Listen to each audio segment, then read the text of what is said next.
We're Steve and Kathy Van Duyn. We've been married 42 and a half years. We've been going to Crossroads about 12 plus years. And we're here to tell a story.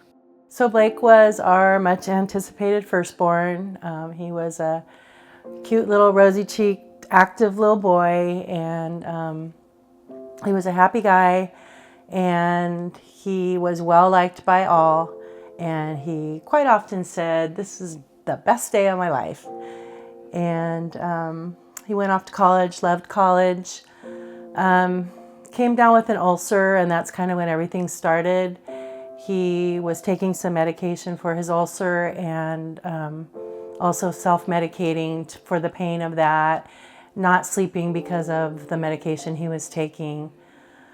Didn't get any sleep for 3 nights, and we had seen him on a Sunday, and unfortunately that Wednesday he took his own life. And it wasn't something that that we were anticipating, or maybe that he was even anticipating. It all came on really fast, and that changed our lives. The first days after what happened to Blake, gutted, totally gutted. It's been almost 20 years and it still hurts. But yeah, gutted, worried about our other 2 children, how we're gonna make it through as a family and how we're gonna help them survive and deal with it too. How we were gonna survive and deal with it, recommitting to one another and to Jesus, and just the whole package of just there's a huge void, and it's gutted is the best way I can say it. Yeah, those first days, it just felt like we always said, we always had this saying, all our chicks are in the nest, and suddenly we had one missing, one that wasn't there anymore, and it was really hard. And we had a great community surrounding us, but there was a big empty space where he was before. There's times when I don't really even want to talk about it, or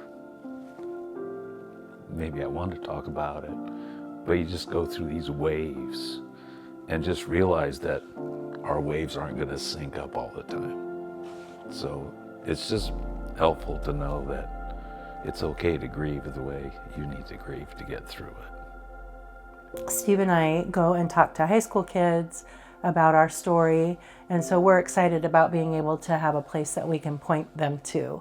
We don't know whether Blake would have benefited from counseling or not, because it all happened so fast, and we don't know, we were unaware of anything that he was going through, but we do have people come to us now, and we'll have parents that want advice for their own kids, and then we talk to these kids who will contact us sometimes later, and we haven't had somewhere to send them to, so now we are really excited about having a place that we can point them to. How great would it be to have this place where we can tell them and they can go in and not feel like they shouldn't be there, but it's a welcoming place, a place that could really help them and help them just kind of navigate through what they're going through. It really helps to talk to others,